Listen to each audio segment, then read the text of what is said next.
bâtiment de la société immobilière de Mayotte, baptisé Lukida, comporte 12 logements sociaux. Nous ne pourrons pas les visiter car il a été livré le 30 août dernier. On nous assure cependant qu'il a été construit à l'aide de matériaux favorisant le développement durable. Donc nous protégeons nos façades du soleil avec soit de l'isolation par l'intérieur ou par l'extérieur par le biais de bardage. Nous avons également la protection solaire des baies parce que les ouvertures, si on ne les protège pas, le soleil rentre dedans, donc créer de la chaleur à l'intérieur. Donc nous, notre objectif, c'est que la chaleur ne rentre pas dans le logement et que ça diminue la consommation d'énergie des ménages.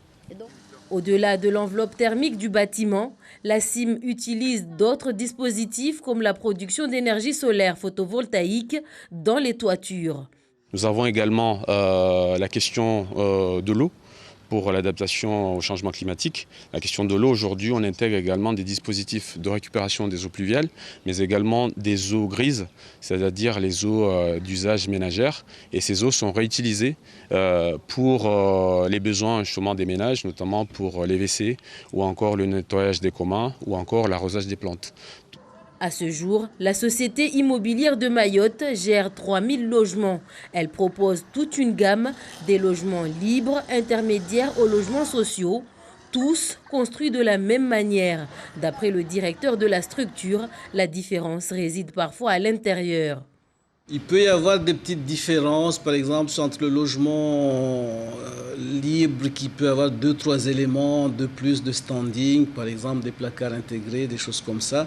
Mais il n'y a pas vraiment beaucoup de différence et vous pouvez le voir aujourd'hui quand vous regardez les bâtiments de la CIM, en tout cas les bâtiments construits ces dernières années.